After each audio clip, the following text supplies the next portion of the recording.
Hello, my name is Veronica Shanklin. I am the founder and CEO of Dementia Care Warriors, where our mission is to provide resources and support to dementia family caregivers. And so, in that vein, today we have Ashley Stevens, also known as the Dementia Guru, who is here with us to talk about family relationships and caregiving. So, a quick little background is that um, Ashley is running a very like an amazing series on her social media now with a lot of posts that are really hitting home with caregivers, about family, about caregivers and sibling relationships and things like that. And so I saw the series and was really touched by it, and I said I have got to get her on so that we can talk to her about this and hopefully provide some insight, some help, some guidance to some families out there who might be struggling with these relationships as we are dealing with being dementia family caregivers. So thank you for being here, Ashley. Yes, I'm so excited for this conversation. Thank you for having me.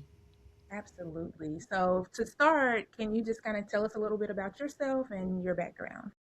Yes, so I am a gerontological social worker, and basically what that means is I love all things aging.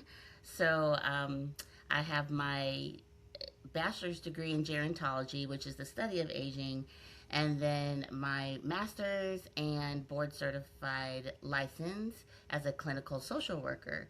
And so, kind of marrying those two degrees and passions together, I work and support family caregivers who are caring for a loved one with some form of dementia and help them really understand the disease process while also helping them develop coping skills and navigate the very complicated, messy, sometimes very challenging family dynamics and systems and resources and things of that nature.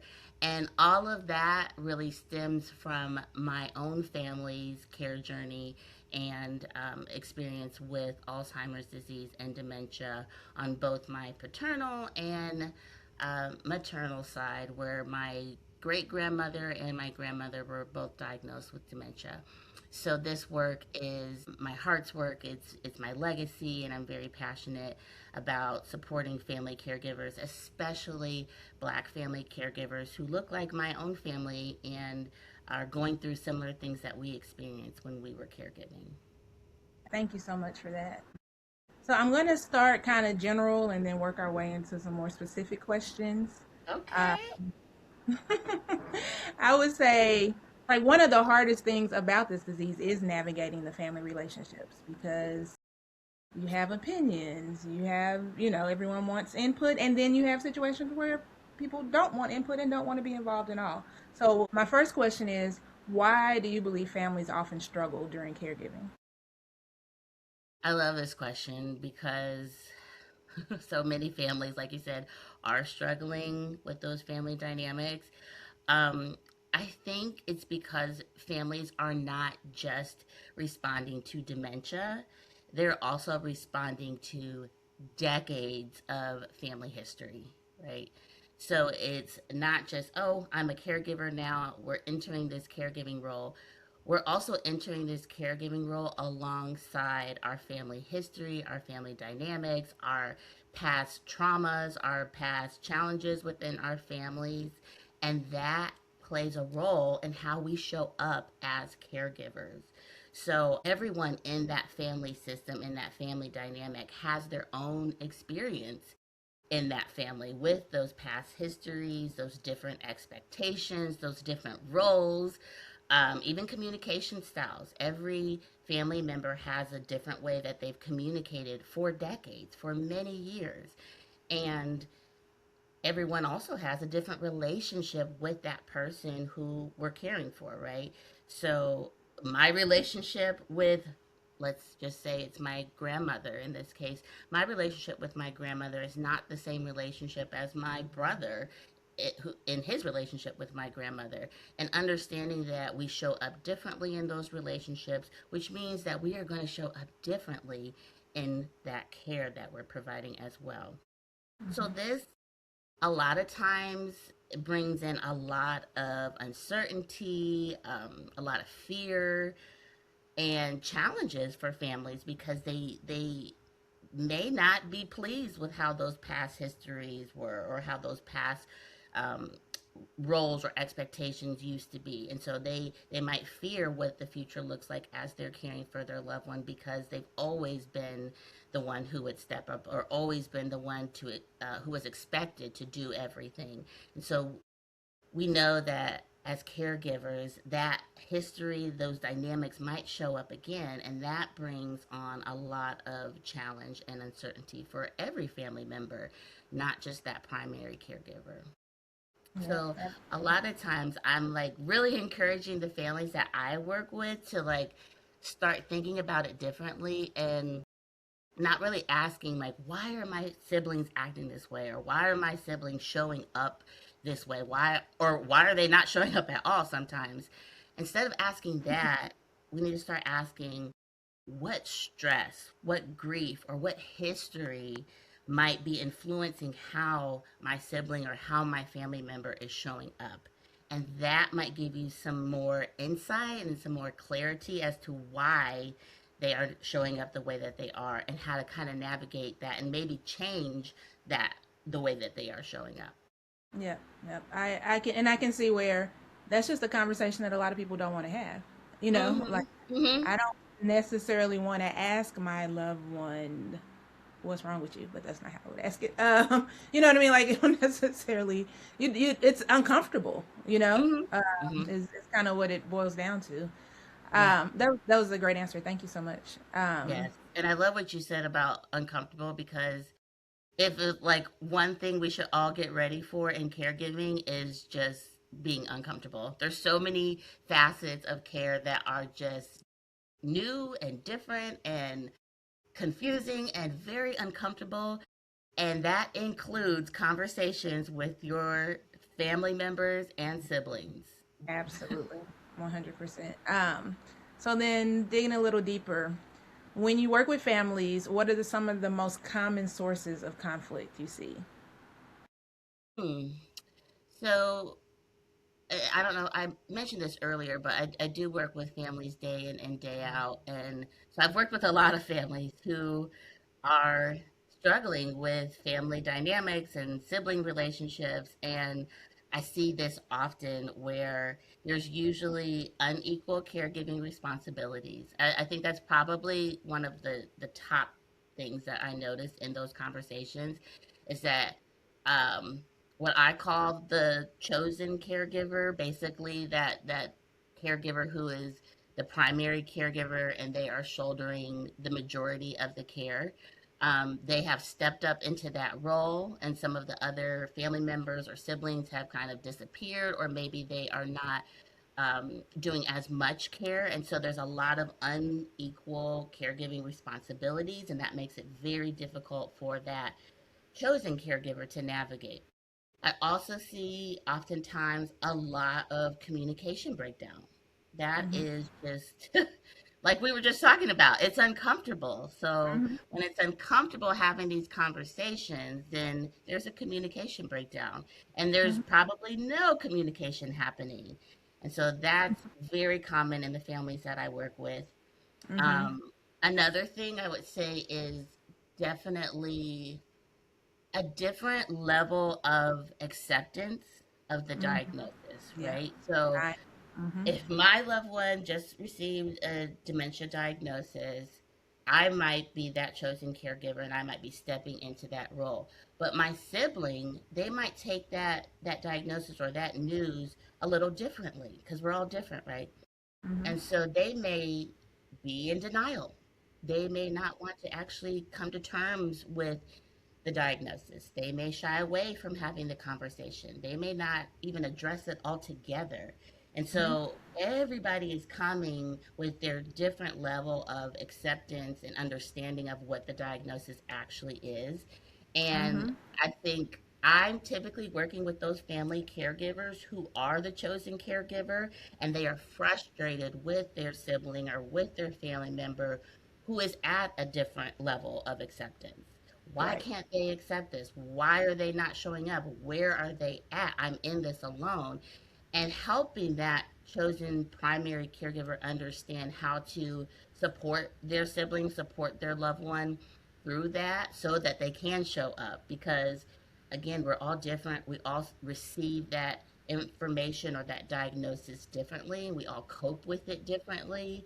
That Mm-hmm. doesn't mean that that sibling or that family member doesn't want to be involved or that they love that person any less. They just haven't arrived to the place that you're currently at.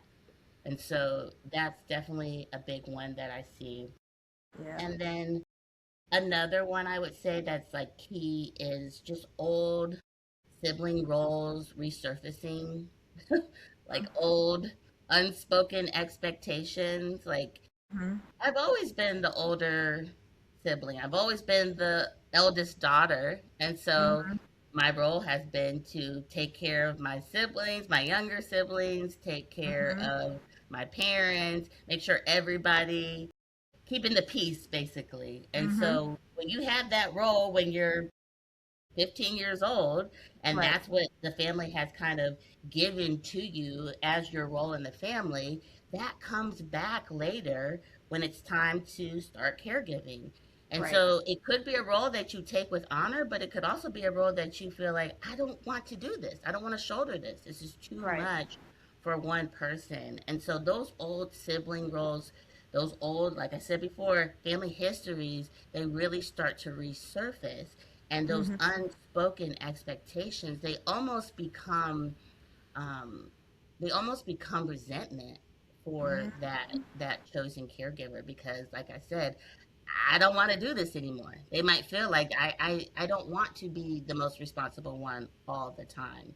Right. And so it's hard for those families to navigate that. And I think these are like really the top issues that caregivers bring to me usually. And they don't want to do it anymore, but they also are not going to neglect their loved one.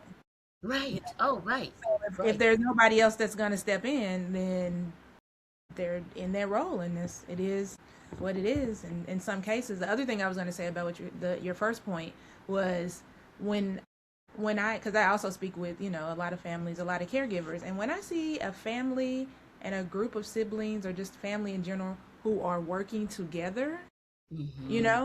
it's rare, but it does happen where you find a family where the siblings are dividing responsibility and Hmm. everybody's involved. And I always commend them. And I'm like, y'all don't realize, like, you are really, really doing a great It's thing rare. here to be It's able to so work through rare. this. Yeah, You're right. You're right. yeah, And I I thank you for bringing that up, because I say the same thing to the families I work with who do share that, oh, we're on the same page. I'm like, oh, I love right. it.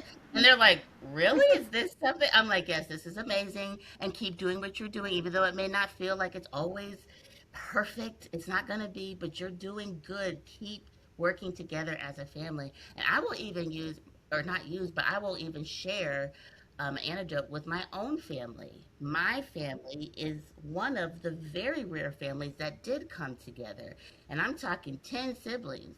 For Wow.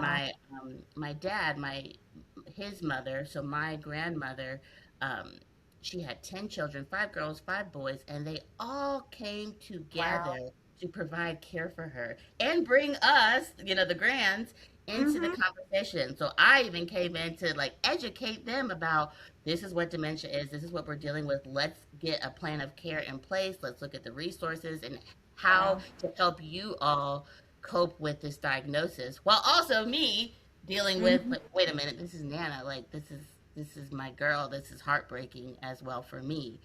Mm-hmm. But we all came together. We That's came awesome. together and created that care plan very, very early on, and basically divvied it all up. Who's going to take this day? Who's going to take this day? And I mean, again, my family, they're a rare case, but all of them came together and stayed committed to it, right? They stayed committed, because it's easy to fall off after year one or two, Right. but they stayed committed and adjusted the care plan as the needs changed. Wow. So it is That's awesome. possible. Yes. Yeah, it is. It is. I've seen it, and that's awesome. I'm so happy that y'all were able to bring that together. My next question might be one of my most valuable questions, and it's what can families do early in the dementia journey to reduce conflict before it reaches a breaking point? love this because I'm such a planner, which is why I love that my family was very proactive in planning because the earlier the better. The earlier you can have conversations and determine, okay, who are my people? Who are going Mm-hmm. to come to the table? Who are who are the people who are actually going to show up for me and my person and my loved one?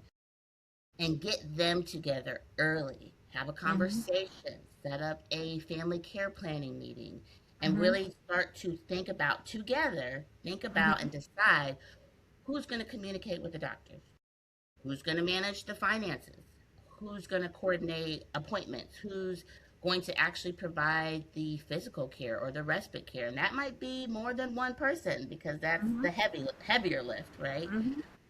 Who's going to communicate with family and friends and extended family. Like we need to start thinking about how to divvy up these roles in the caregiving.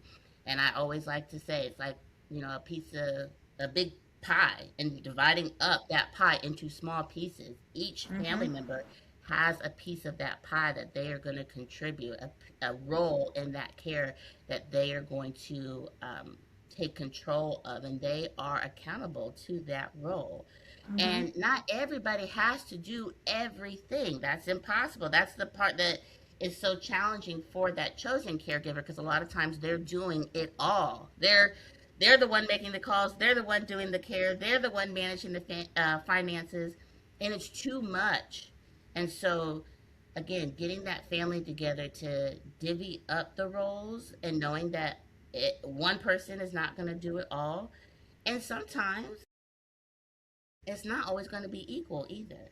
Right. That's the other piece. That's like the uncomfortable part of the conversation, that the person who's doing the physical care, Right. that's going to be the heavier lift. It might be more challenging. That's why I mentioned earlier you might assign that role or that piece of the pie to two to three people as the disease progresses and the level of care increases. Right. So, again, it's not always going to be equal, but it's going to be more equitable and more fair, Mm-hmm. where everybody has a role, everybody has an assignment and a task, and they know their role. They can take ownership of their role because they know it's theirs, they know what to do, and they own that from top to bottom. I love what you said about kind of bringing your team together because Mm-hmm. here's the thing about that conversation.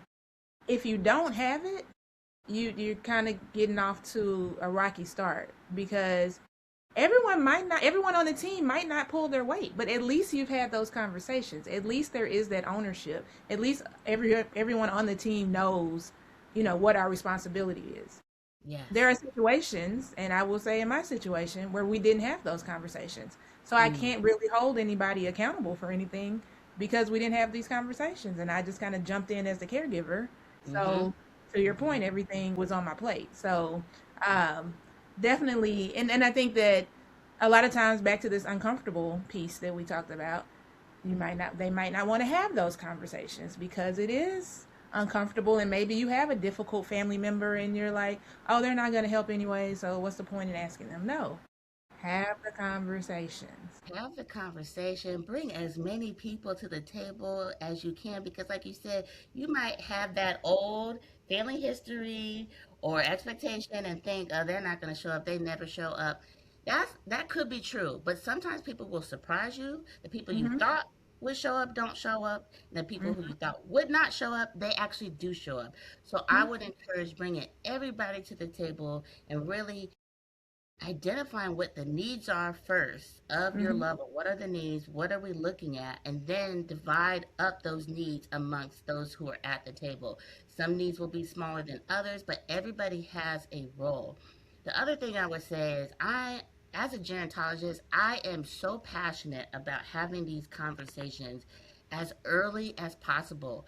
I believe, and research shows, that we are all, if we live long enough, if we keep on living, we are all going to be aging and we are all going to be caring. We're going to experience caregiving at some point of our lives. Like Mm-hmm. I'm a caregiver for my child right now. Mhm. That's at a different spectrum of the lifespan, but it is a part of the caregiving cycle. Mhm. And so we are all going to be a part of this caregiving dynamic at some point. And so if we lead with that mentally, then we can Mhm. start to plan proactively. I may not need to care for my parents who are very independent and highly functioning, doing their own thing right now. But I know that in the future, if they need care, I would be a part of their care team. And so Mhm. right now is the time for me to start having conversations with them, with my brother, with my extended family to say, what would we want care to look like? Not just for them, but even for me. Like I have Mhm. these conversations with my husband. What would I want care, my future care plan to look like? Who would I want Mhm. on my team? And having those conversations with those people. It doesn't have to be set in stone and it doesn't have to be perfect, but it starts the conversation so that when we do enter the phase of actual need for care, we're Mhm. not scared, we're not caught off guard, and we're less resistive because we've already had that conversation that, oh, we prepared for this, we're ready. And it Mhm. might be a little bit more difficult because now we're actually in the care and we know what we're dealing with, but we're ready to handle it and take it on together because of those early conversations we have. Absolutely. I think one more thing, you mentioned your team. Who do you want on your team? I think it's important to just think of community, and the team might extend outside your immediate family. Your team might be your father's best friend, you know what I mean? Or a church member, Yes, or other people outside of just the immediate family who may be willing to be on board for this journey. So, just something else to keep in mind. absolutely. I love that you brought that up. And we call that our psychological family. It may not be our blood relatives, but it might be our friends, our neighbors. Like you said, a friend of the person you're caring for, bring them in because they have a relationship with that person too. So think outside of just the immediate family, especially for those who are solo agers and who don't have siblings or don't have other family. Who outside of that can you now reach out to who can still offer you support? Who is that psychological family that you can reach out to? And that might also surprise you that it could be a friend or a neighbor. I facilitate two African American Alzheimer's caregiver support groups, and we met last night and we were Hmm. talking about this how one of the caregivers expressed finally feeling comfortable to share the diagnosis out loud with a neighbor and how freeing that was, and not ready to share with other family members, but ready to share with people who she really believed could support her and who Hmm. would show up like right in her neighborhood. And then they set up a plan that, hey, if we ever get to a point where wandering is the issue or where burnout is the issue or where you just need a short break, reach out to us as your neighbors because we're here for you. And so it opens up this conversation with people who want to support you that you never even knew had the capacity to do so. So Right. always think outside of just the immediate family. Yes, absolutely. Okay, we're gonna move into kind of what attracted me to your content, which was the sibling Okay. conversation. What advice would you give families where one sibling has become their primary caregiver while others are less involved or in different ways? And we kind of have touched on this, not necessarily specifically with siblings, but do you have anything else to add to that conversation around sibling relationships? Yeah, I think just normalizing differences, again, that's hard, but it's the reality that we are all different. We all show up in this life, in this world differently. And that's what makes us so unique and makes our society so beautiful because we are different. And that is the same for families. Normalize that there's differences amongst siblings, and it is okay for people to show up differently as well.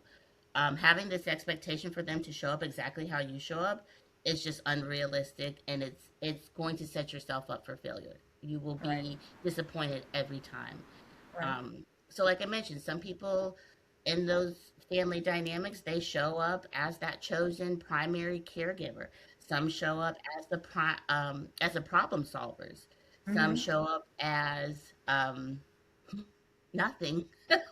They disappear completely, right? Show up. Right. Right. And then there's some who, they show up, they're busy, they check in, they check out, they're here and there when they can be. So everybody's showing up differently, and that's normal in families. And what I would offer is that just because we show up differently doesn't necessarily mean that we don't care, doesn't mean that we don't love that person. Again, we talked about this earlier, having a different level of acceptance and being at a different timeline of that acceptance, that can cause you to show up differently in care as well. And so, as that primary or chosen caregiver, understanding that helps you to create more of a realistic expectation of yourself because you're showing up differently as well, but also for your siblings as well. Hmm. Yep. Absolutely. That makes perfect sense. Let's talk about boundaries. So, what are some ways that caregivers can advocate for themselves, set healthy boundaries, and ask for help without feeling guilty? I think one of the most important things is to, first of all, kind of reframe guilt. Like, it is okay to ask for help. You are allowed to ask for help. You don't have to feel guilty for seeking help or for desiring to be seen and understood. Um, I posted a post maybe like a week ago, and it was in response. Usually, a lot of my posts, I'm talking with caregivers, they're DMing me, they're commenting on the post, and a lot of messages were expressing how, as a caregiver, they felt unseen, they felt siloed, they felt invisible. And so I posted about, hey, like, I'm a caregiver and everybody's asking about mom and dad. I can't remember the last time somebody asked me how I was doing. And I had an individual reach out to me and say, absolutely not. No, that is so selfish. Mm. And I was so taken aback, right? I was like, no, that's not selfish at all. It's actually very human. It's very Right. human to want to be seen and heard and valued and loved and thought of. That is just human nature. And Right. especially as a caregiver who is just exhausting every ounce of love and care to their person, Right. absolutely they deserve to be checked in on. It's not selfish. It's not something that they should feel guilty for. It's very human. Right. And I want to tell caregivers you're not wrong for seeking support or for asking for help. You deserve help. And as we've been talking about, you really shouldn't be doing this alone. You need to divide up this care load amongst those in your community and in your sphere of influence and your support network. Mm-hmm. And so it's okay to ask for help. And the second part, because you also mentioned boundaries, which I Mm-hmm. love talking about boundaries, you can, because this is the tricky part, you can ask people or you can invite them into caregiving, which is what we're talking about, ask for help, right? You can invite them in, but you cannot force another adult to actually participate or to actually show up and care. So Yes. that's the hard part, because I know sometimes it's like I finally got to a place where I recognize I need help. I can't do this alone. And I kind of put it off, but now here I am, finally asking for help. And then my sibling is a no show. They still are not responding to my pleas. And Mm-hmm. that is so hard. And after you've reached out, you've asked for help, you've been specific about what kind of help you need, because sometimes people need specificity. Sometimes they need you to be specific about the type of help you had Mm-hmm. or that you need. So after you've done all of that and they Mm-hmm. still are not showing up, that is when we put some boundaries in place because Mm-hmm. you have clearly communicated your needs and Mm-hmm. their response is silent. Mm-hmm. And so that to me is information. After you've Mm-hmm. asked multiple times, you've been specific, and their response is silent, That's information to you that they are not going to be able to participate, and that Mm-hmm. helps you make your decision to move forward, to Mm-hmm. restructure, to tap into somebody else who is available, and not sit there in that resentment or that anger that they are not showing up. Because I think that's the hard part where caregivers kind of get stuck there. Like, why Mm-hmm. won't they show up? Why won't they do this? I'm sick of this. I'm doing this by myself. You should be here. This is the expectation. But they've told you. They've told Mm-hmm. you I'm not showing up. And they Mm-hmm. might have told you that 20 years ago, Right. right? Like, we're waiting for people to become who they never showed us they actually are. Right. Right. So, if they've shown you, what's the quote by Maya Angelou?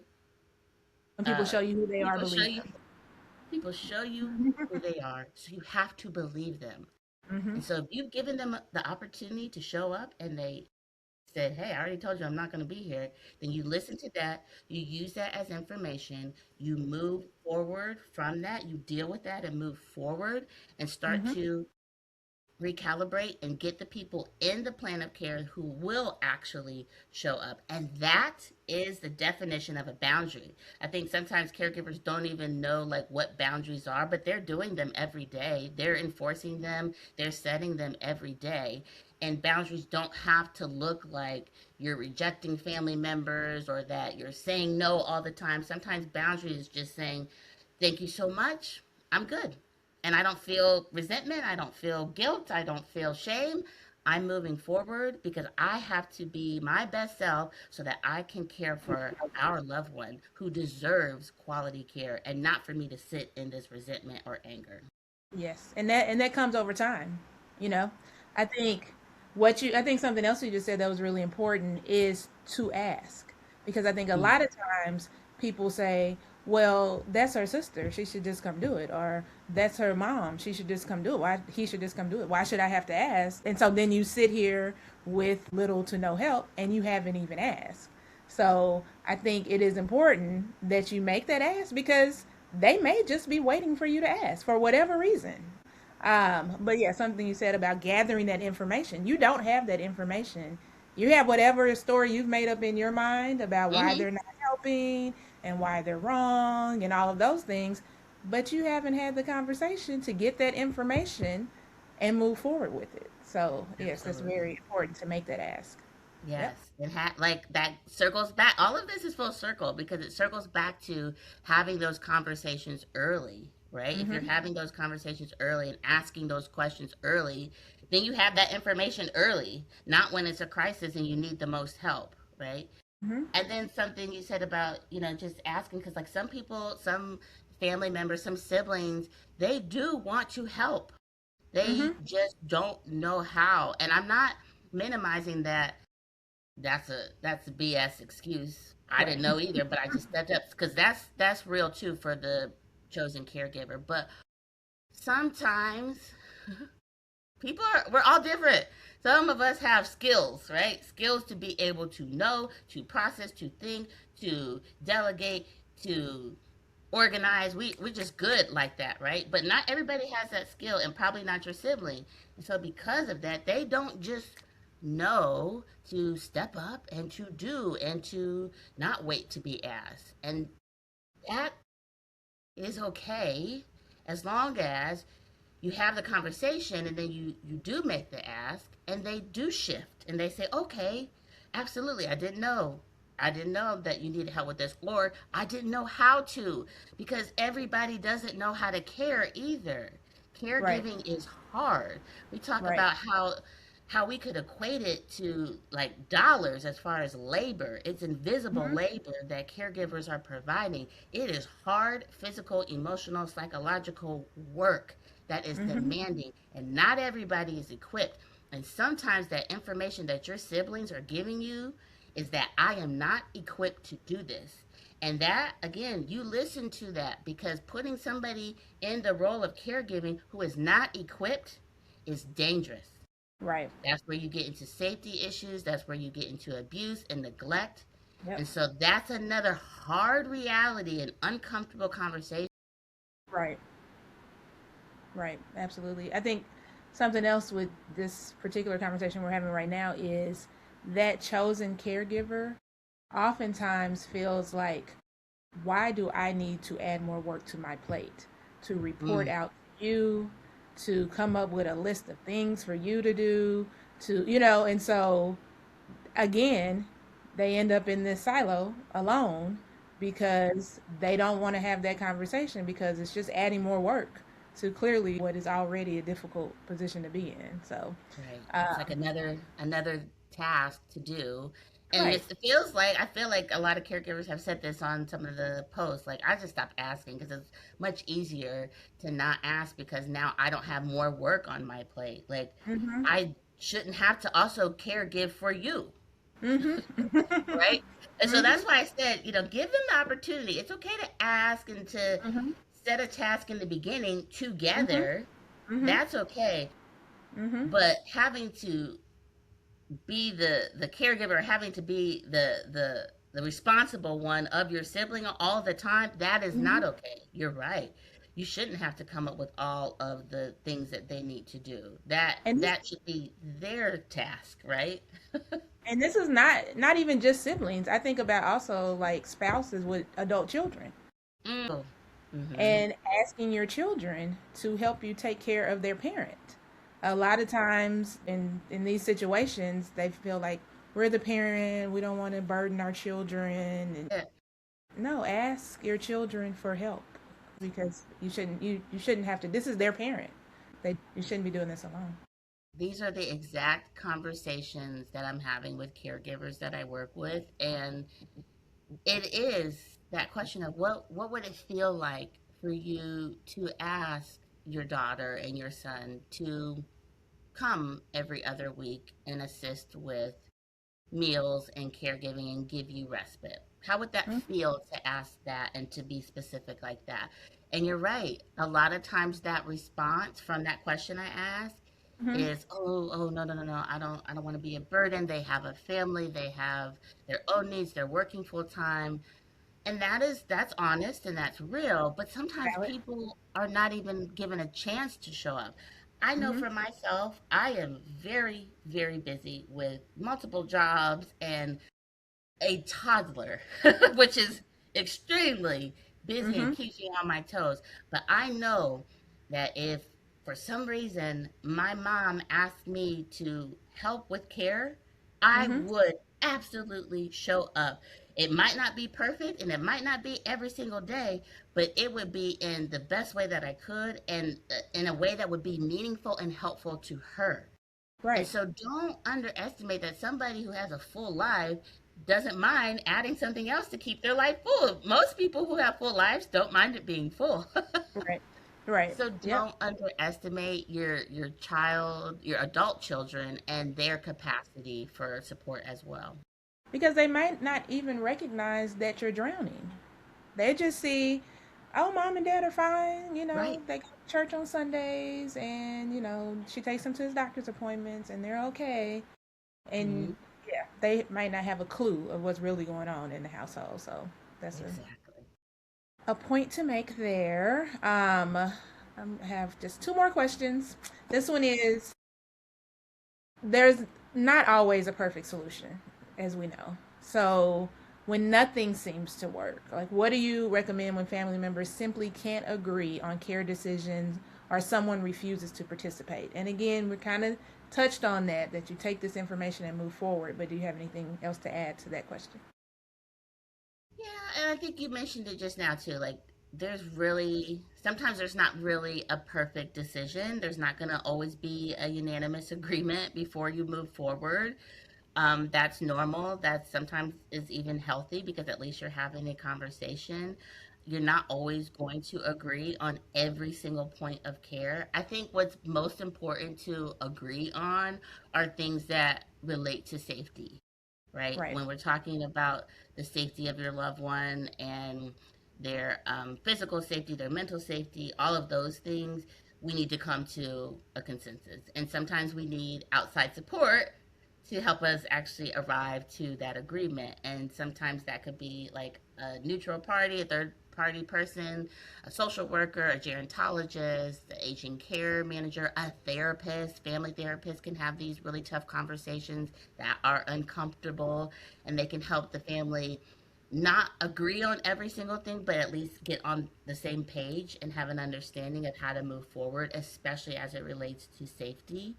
So I would definitely encourage that. If you cannot agree, get a third party, a neutral person in there to have conversations and document those conversations.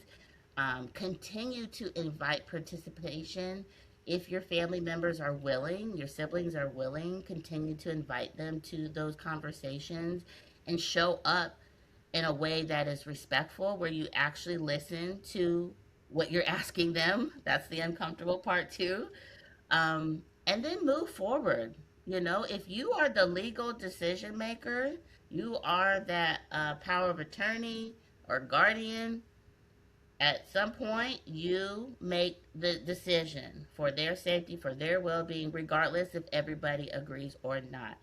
Right. um, just trying to convince your sibling forever is really what keeps families stuck. They Mm-hmm. just get stuck in the decision making process, and then before you know it, they're in front of a judge trying to decide guardianship because they can't get on the same page. And so you don't want to go there because that can be a much more difficult process. So Absolutely. Yeah. have those Yeah. conversations, and after you have, move forward. Yes. Um, all right. So my last question is, if you could leave caregivers with three pieces of advice for navigating family relationships during dementia caregiving, what would they be?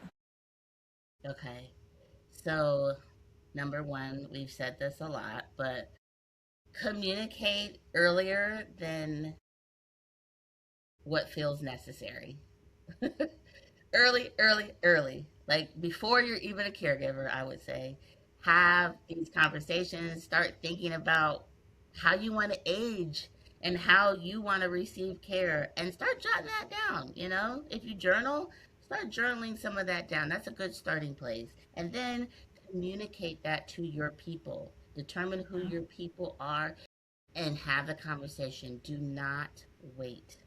Mm-hmm. Second thing I would say is something I mentioned earlier. Everybody shows up differently.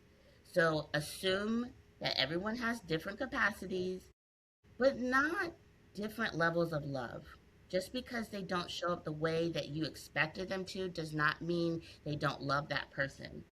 They Mm-hmm. contribute differently, they show up differently, which is not an excuse because people do need to show up. I'm not saying that, but I am saying that they show up differently and they still love that person. And it's okay to give them some grace as they come to where you are with their acceptance. Mm-hmm. And then, third, we say this a lot, but definitely protect your peace. Your Mm-hmm. peace is so important. And that circles back into what we were saying about that boundaries. You Mm-hmm. cannot control another adult and how they show up, but you can control how you respond to them and respond to the situation. And your peace is so important. Your mental health, your sanity is so important for you and your just overall well-being, but also for your loved one and who you're caring for. And so Right. protect your peace when it gets to the point, like we said, where everybody can agree, or your sibling is ghosting you and they just are promising you that they are not going to show up. Listen to that. Protect your peace, protect yourself, protect your loved one, set those boundaries, and give yourself permission to move on, to move forward. Yes. Absolutely. Thank you so much for that. Is there anything else you'd like to share? No, I would just say caregivers, like, I adore you. I appreciate everything you're doing. You're doing the good work. And just know that, families don't have to be perfect to care well. You don't have to be perfect caregiver. You don't have to have the perfect siblings. You can still care well and provide the best care for your loved one. You just need to have honest, open conversations and talk about realistic expectations so that you can all be on the same page together. Absolutely. Well, thank you so much. Can you let us know how we can reach you or social media or what's the best way to find you? Yes, so my website is www.thedementiaguru.com. And then you can find me on social media, The Dementia Guru. And feel free to reach out anytime. I love hearing from you all. I get so many messages and comments, and I read them all. And if you are an organization or a business that is interested in supporting caregivers and talking about aging and caregiving and dementia and just how we can support families, then reach out to me as well because I would love to support you. Thank you so much. This has been a great conversation. I know that it will be helpful for people and for caregivers. And so I'm just so glad that you were here. So thank you so much. Stay tuned for our next conversation. Thank you to Ashley, and we will see y'all next time. Thank you. Take care.